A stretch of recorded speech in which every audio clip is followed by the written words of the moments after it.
there's several verses in Daniel chapter 2. There's probably, let me look, 49 verses, and I think we can get most all of them in tonight in the book of Daniel. If you were here last Wednesday night, we dealt with, let me pull this up. What I did, I took a picture off of my phone of this board from last week so I could erase it and draw this. But if you'll notice, we're down here, let's see. Daniel writes right in here in the 70 years of captivity of Babylon. So that's where Daniel is writing from, him and Shadrach, Meshach, and Abednego. That's where they are writing from. Now let's look at chapter number 2. And in the second year of the reign of Nebuchadnezzar, Nebuchadnezzar dreamed dreams, wherewith his spirit was troubled, and his sleep break from him. How many of y'all dream? I don't dream very much. I don't remember. Some people dream. I heard about a fellow one time that dreaming that he was eating pancakes without syrup. He woke up and all the bed sheets was gone. Boy, that'd be something, wouldn't it? Nebuchadnezzar had this dream. He was dreaming these things, and it troubled him. And verse number 2, then the king commanded to call the magicians and the astrologers and the sorcerers and the Chaldeans for to show the king his dreams. So they came and stood before the king. Now, this is sort of like a cabinet, like our president have cabinet members. They have the advisors. And so you have to understand, Babylonian, pagan religion, they have magicians, they have astrologers, you have sorcerers, Chaldeans. Now, here just to give you what these guys are. Magicians, obviously, they practice magic, superstitions, fortune-telling ceremonies, that kind of thing. And then you got your astrologers, which they pretend to foretell the future events by studying the stars. And then you got your sorcerers. They communicate with the dead. They do potions and incantations and black magic and evil spirits and all of that kind of thing. That's what your sorcerers do. And then your Chaldeans, they were just your regular philosophers who made science their primary study. That was the category that Daniel, Shadrach, Meshach, and Abednego was in. They was in the category of the Chaldeans.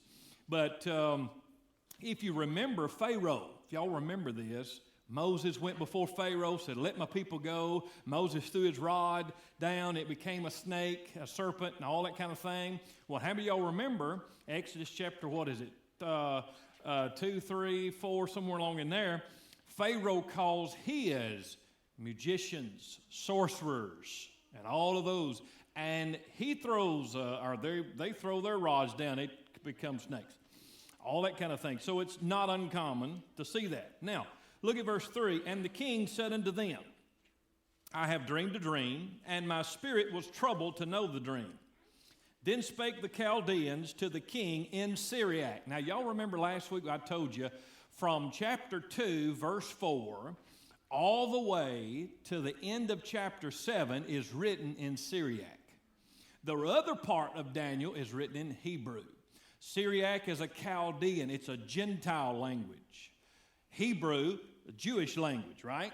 Syriac, Chaldean, a Babylonian language, Gentile language, okay? And so this is to the Chaldeans, to the king in Syriac. O king, live forever.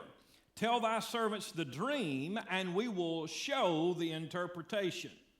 The king answered and said to the Chaldeans, the thing is gone from me. In other words, I mean, how many of y'all remember what you dreamed? You know, you wake up and you forgot it. And so Nebuchadnezzar has dreamed this dream, and it's troubled him, and he wakes up and he forgets it. He can't remember everything about it. And then he calls all of his magicians, sorcerers, all these people that's supposed to be smart, it's supposed to be that knows all this stuff. Well, they say, okay, tell us the dream, and then we will interpret it. Well, who can't do that? Who can't do that? And so watch what the king does. Real funny. Verse 5, the king answered, said unto the Chaldeans, the thing is gone from me. If you will not make known unto me the dream with the interpretation thereof, ye shall be cut in pieces, and your houses shall be made a dunghill. He says, if y'all don't tell me what this dream means, you know, I'll cut your head off. You know, it's like, these, look, there are these, what I told you a while ago, these sorcerers, these fortune tellers and all that kind of thing. Look, that stuff is full of baloney. Watch this. Let me just show you how all the fake stuff works, all right? The Lord's telling me right now that somebody in here is having back trouble. Who in here right now is having back trouble? Raise your hand. 3, 4, 5. How good is that? Now let's take up an offering.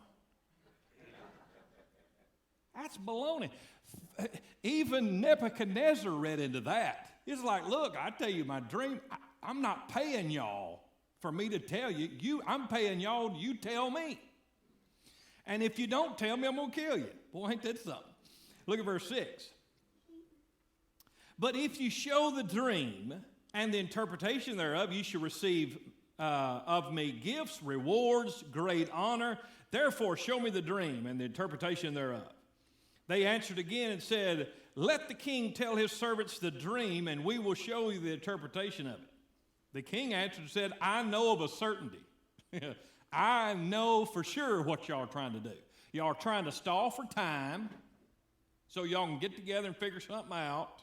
That's what he says. I know of a certainty that you would gain the time because ye see the thing is gone from me. I done forgot the dream. I'm paying y'all to remember and tell me what the dream was and interpret it. And y'all are wanting me to tell you what the dream was, and y'all trying to buy time, all this kind of stuff. That's what he's saying. And then verse number 9.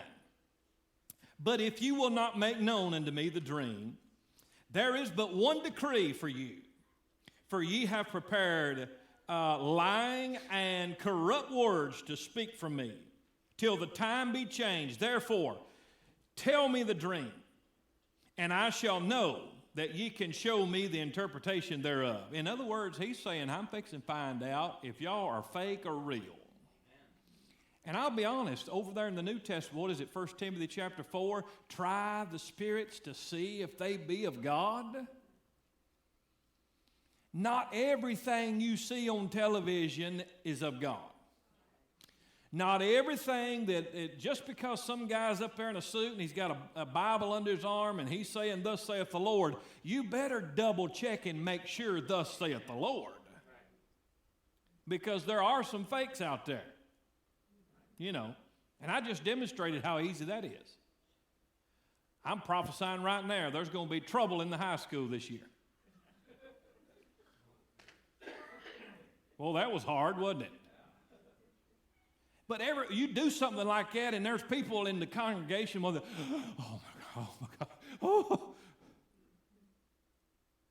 The Lord has revealed himself. Well, who couldn't figure that out? Anyway, all right. Now, let's look at verse number 10. The Chaldeans answered before the king and said, there is not a man upon the earth that can show the king's matter. Therefore, there is no king, lord, or ruler that asks such things of any magician or astrologer or Chaldean. And it is a rare thing that the king requireth that there is none other that can show it before the king except the gods whose dwelling is not with flesh. You know, those magicians, this is funny to me. The magicians, they're supposed to be able to fortune tell. They're supposed to be able to rub with a crystal ball and tell the future and all that kind of thing. And they're supposed to do all of this stuff. And the king puts them to task, said, hey, what am I paying y'all to do? Tell me what the dream is. Well, there's no way. A king, nobody, there's not a king in this world that would ask that of their magicians and sorcerers. And only people that know that is the gods. Small G-O-D-S. And let me say this, there are such things as other gods. Matter of fact, in 2 Corinthians 4:4, the Bible calls Lucifer, Satan, the god of this world. Small G-O-D. He is a god. He is not the God, but he's a God. All right, look at verse 12. For this cause the king was angry and very furious, and commanded to destroy all the wise men of Babylon. Now you may be wondering, why am I just reading through? A lot of this is self-explanatory. As I'm reading, I don't have to comment much because it's pretty well, you can figure out what's going on here. Verse 13, and the decree went forth that the wise men should be slain. And they sought Daniel and his fellows to be slain. Now watch this. You say, well, why are they looking for Daniel and Shadrach, Meshach, and Abednego? Why are they going to kill them? Because they're a part of that Chaldean section. You remember, you had your magicians, astrologers, sorcerers, your Chaldeans. All of those were members of the cabinet. Daniel, Shadrach, Meshach, and Abednego was in captivity and went to the Babylonian university to learn to be because they were smart. They were very intelligent. And so they're supposed to be advisors to the king. So the king says, wrap them all up, kill them all. Well, you're fixing to find out. Daniel's going, wait a minute. Why are y'all killing us? He didn't ask me what the dream was. All right, verse number 14. Then Daniel answered with counsel and wisdom to Arioch, the captain of the king's guard. Now, this must be his protection. You know, this is the guy that does all of his bidding for him. So the captain of the king's guard, which was gone forth to slay the wise men of Babylon. He answered and said unto Arioch, the king's captain, why is the decree so hasty from the king? Then Arioch made the thing known to Daniel. Then Daniel went in and desired of the king that he would give him time and that he would show the king the interpretation. Daniel went to this captain of the king. He's supposed to come in there and kill everybody. And he's like, wait a minute. Nobody consulted us. I mean, I'm just learning about this. Why is this so a hasty thing? Daniel says, take me in there and let me talk to the king. If he'll give me time, I'll tell him what the dream was and the interpretation. That's faith. At this time, Daniel don't know what the dream was. He don't know the interpretation, but he says, if you'll take me in there, I've got enough faith in the God of heaven. That's pretty bold. I mean, you got somebody laying a sword at your neck. Hey, I'll tell you the dream. You better know what it is before you say, I'm fixing to tell you the dream. Daniel's a man of faith. He says, I know my God's going to tell it to me. Now watch this. And in verse 16, then Daniel went in and desired the king that he would give him time and that he would show the king the interpretation. Then Daniel went to his house and made the thing known to Hananiah, Mishael, and Azariah, his companions, that's Shadrach, Meshach, and Abednego, that they would desire mercies of God of heaven concerning the secret, that Daniel and his fellows should not perish with the rest of the wise men of Babylon. Now watch this. Daniel goes back home and says, look, guys, we fix to have a prayer meeting. We fix to have a Wednesday night prayer meeting. They fix to kill us. And y'all better pray. And I ain't talking about none of this, lay me down, pray, the sword keeps, you know, all this kind of stuff. Thank you for the food. Good God, let's eat. None of that kind of praying. Boys, y'all better know how to pray. Because we got till in the morning for God to tell us what this dream is. And so they have an old-fashioned prayer meeting. Now look at verse 19. Then was the secret revealed unto Daniel in a night vision. Look at there, in the middle of the night.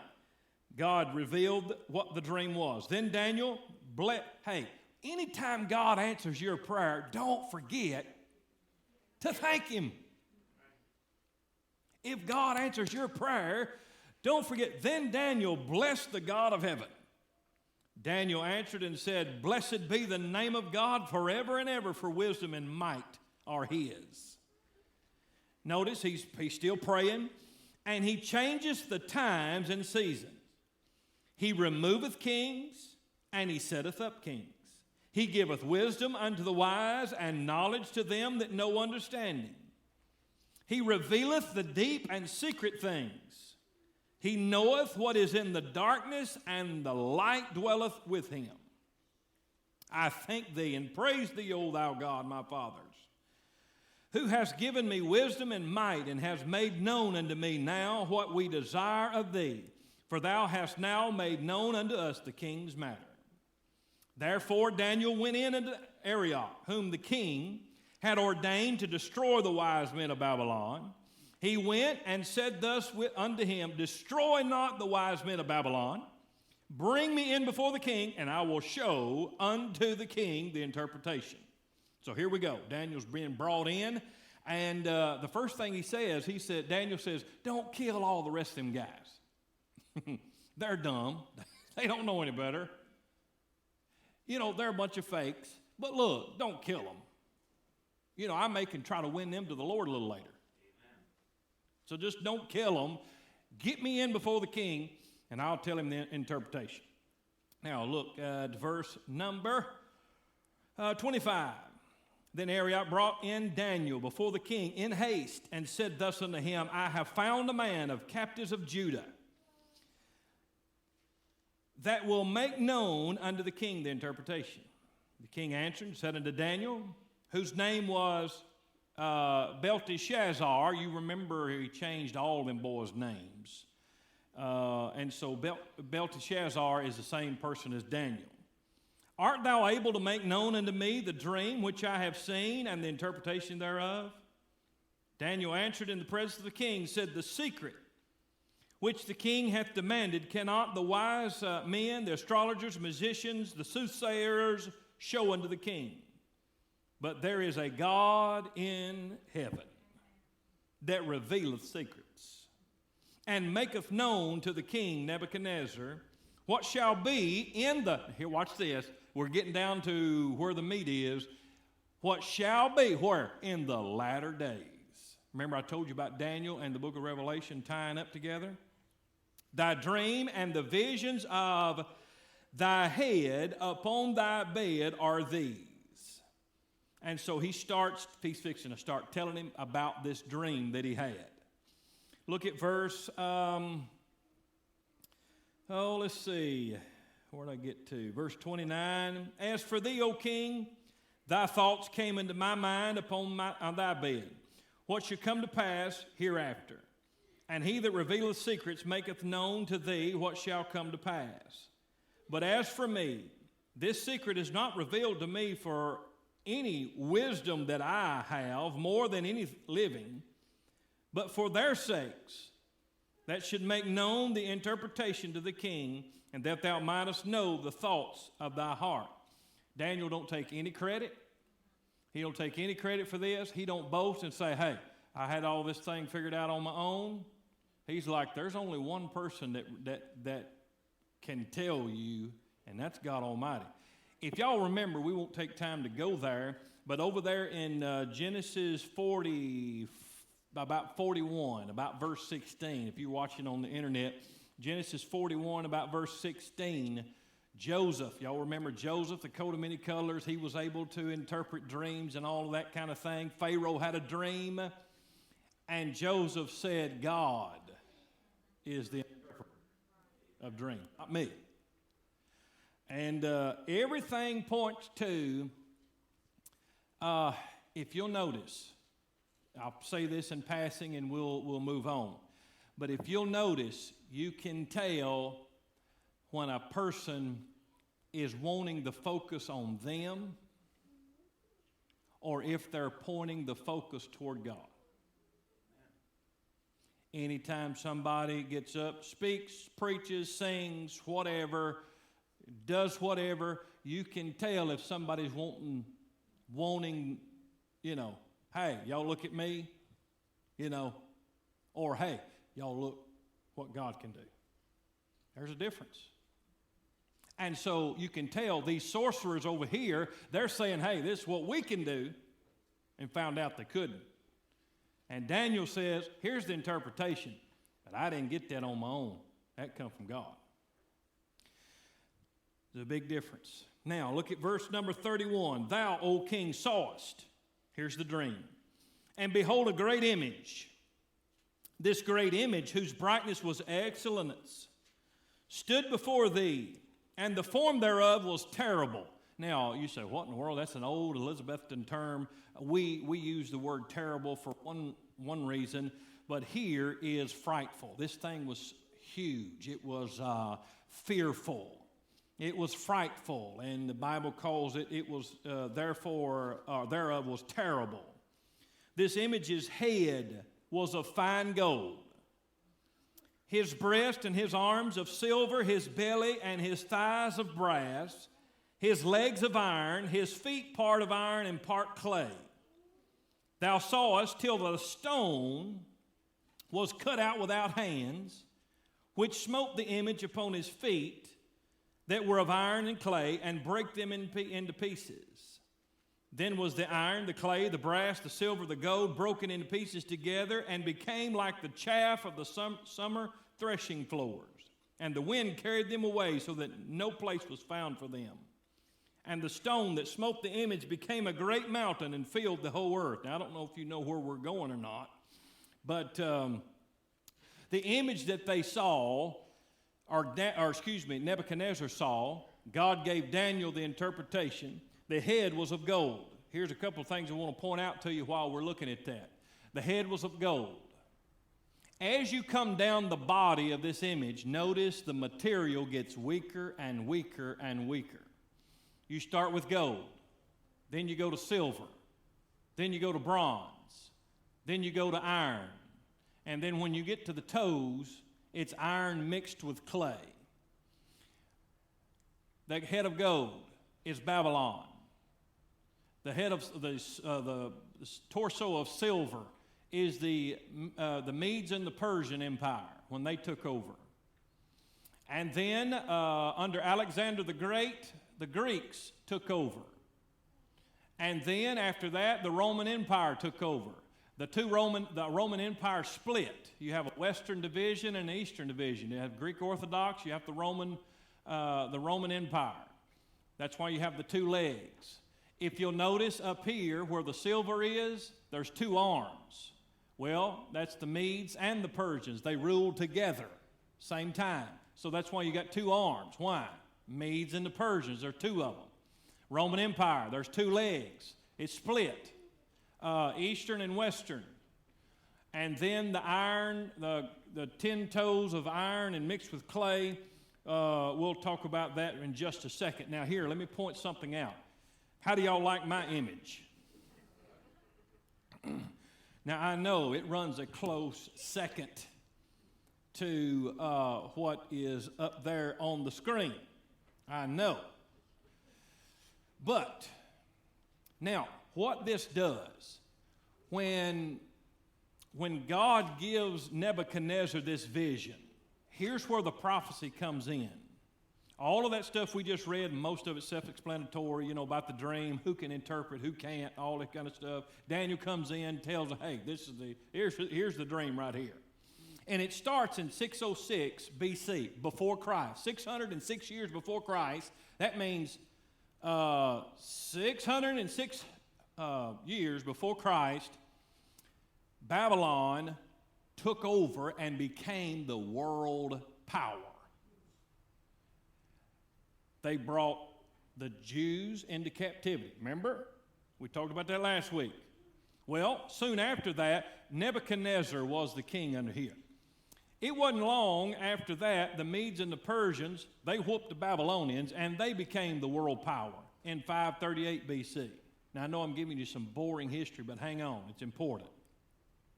The Medes and the Persians, they ruled, and then in 330, Alexander the Great. Now, all right, we got Nebuchadnezzar, you got Darius and Cyrus, who were the kings of Persia Empire, and then you've got Alexander the Great with the Greece Empire in 330 BC, 330 years before Christ, and then the Rome, 30 BC took over. 30 years before Christ was born, Rome came into power.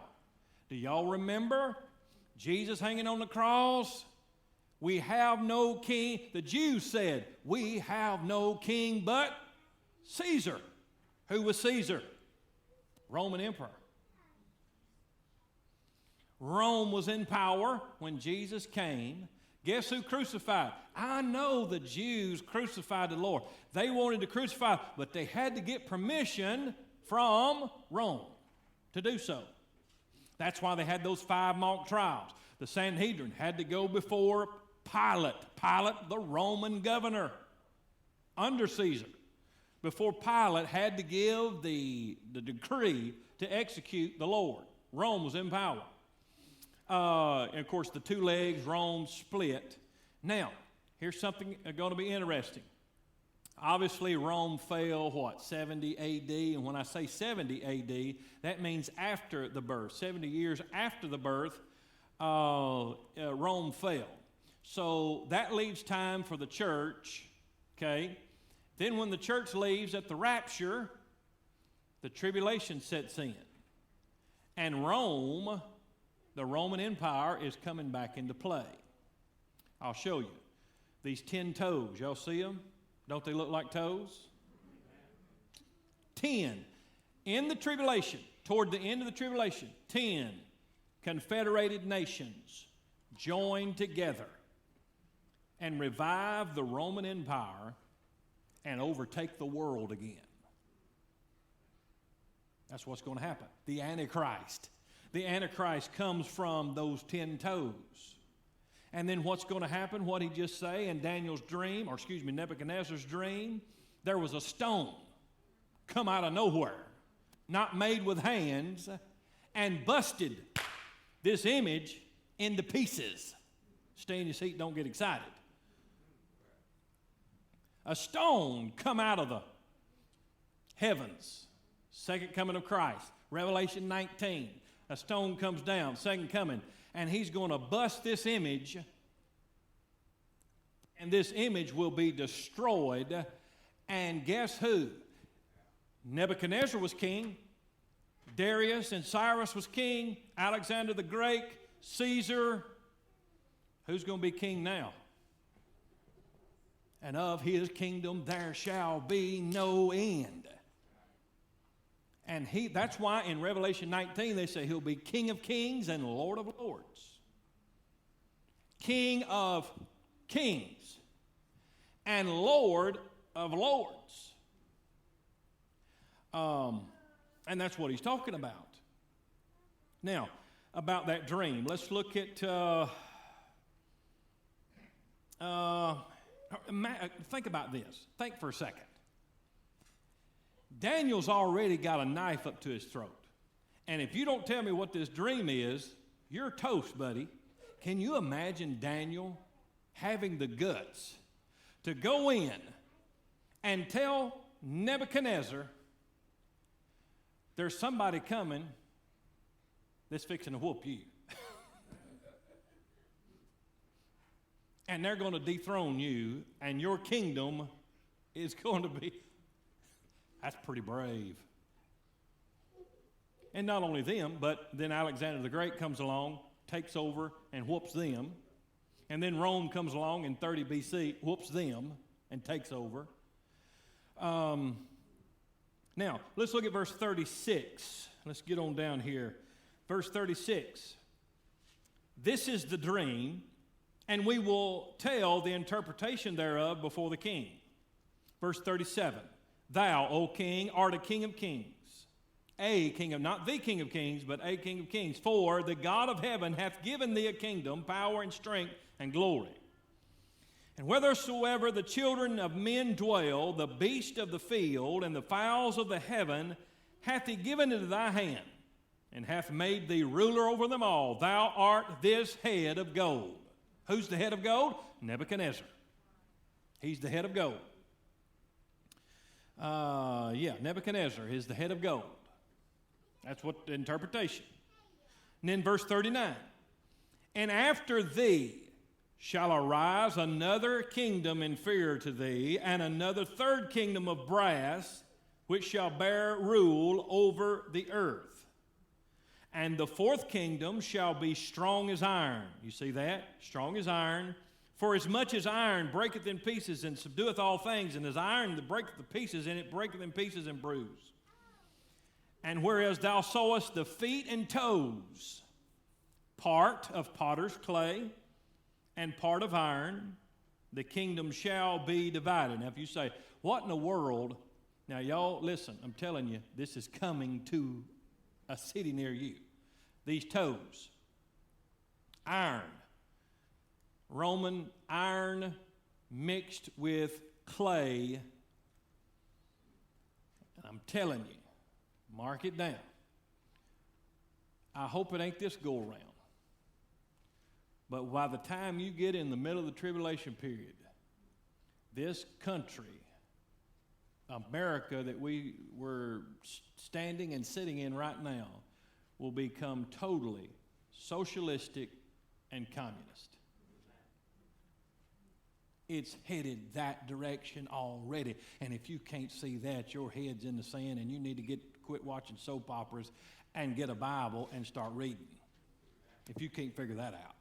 We're headed in that direction as fast as we can go. You say, well, look, it don't matter who wins. Look, let me just tell you. Well, can I just say this? The train is headed toward socialism and communism. Okay? If you get a good president in there, it'll slow the train down. If you get another guy in there, the train's going to speed up. Does that make sense? It don't matter. We're still headed that way. It all depends on how fast we get there to here. Now, I'm going out here. You understand? But the train is headed here. I'm getting off the train here. You understand? But I'm just telling you, the election, you need to vote. Everybody needs to vote. And you need to vote right and vote, and all that kind of good stuff. And you just have to pray and vote. But I'm telling you, it all depends on how fast the train moves after November 3rd. You with me? The train might slow down, and we won't be headed into that. But, and then, Lord help. Bernie Sanders, Lord help. That train would have speed up to 200 miles an hour with him. Hallelujah. Anyway. Well, hopefully the internet didn't blow up just then. But that's where we're headed. I'm just this drawing is just immaculate, don't you think, Jerry? It's just wonderful. All right. Now let's look. All right, look at let's see, verse 42. And as the toes of the feet were part iron and part clay, so the kingdom shall be partly strong and partly broken. And whereas thou sawest iron mixed with miry clay, they that mingle themselves with the seed of men, but they shall not cleave one another, even as iron is not mixed with clay. Now, let me just tell you something to think about. I don't want to go into it long because y'all really will think I'm crazy, which if you don't already. But I want you to notice something very clearly what the Bible says in 43. And whereas thou sawest iron mixed with miry clay, they shall mingle themselves with the seed of men, that they shall not cleave one to another, even as iron is not mixed with clay. You have no idea, and I have no idea what's going on behind the scenes in these science labs and all this kind of stuff, but I can promise you this. They're trying to clone human beings. They're trying to, and I'm telling you, there's coming a day in this tribulation period where there's going to be an army of robots controlling. I know. Everybody just looked at me like, oh my word, he's been watching too much sci-fi. Iron mixed with clay. Have y'all already seen the robots where they can control, and this thing looks real, it talks, and it's like, hey, how you doing? And it's a robot, but it looks human. Iron mixed with, coming to a city near you. Now, you look, whatever. Brother Jeremy's a nut, but I'm screwed on the right boat. That right there is talking about the end times, the way that's going to be in tribulation. Iron mixed with clay, robots and humans. Watch and see. Well, I'm going to be watching it from up here, but you watch and see. Amen. Now, let me show you something real quick before we have to find a stopping point. Remember I told you these 10 toes right here? 10 of them. Miss Jane's looking, boy, they don't look like toes to me. Well, that's 10 toes. I promise. That's what it is. Look at Revelation. Revelation 13 first. Revelation 13. Verse 1. And I stood upon the sand of the sea and saw a beast rise up out of the sea, having 7 heads and how many horns? 10 horns. Those 7 heads are 7 kingdoms. Those 7 kingdoms, kings rather, and those 10 horns are those kings of those kingdoms. The Antichrist is going to rise up out of one of these 10. Those nations that are over there, all in the Middle East. Those 10. Now let me look at, I think it's 17. 17 of Revelation. Verse 3, so he carried me away in the spirit into the wilderness, and I saw a woman sitting on a scarlet-colored beast, full of eyes of blasphemy, having 7 heads and 10 horns. The 10 horns that Revelation is talking about on that beast are the 10 toes of Daniel's or Nebuchadnezzar's image, or dream, rather. Does that make sense? All right, the times of the Gentiles. Here's a verse that what we're talking about. Babylon, Medes and Persians, the Greeks, Roman Empire, all the way through. Jesus in Luke 21 calls this the times of the Gentiles. These are all Gentile nations ruling the world. Beforehand, God wanted to raise up a Jewish kingdom to rule the world. Okay?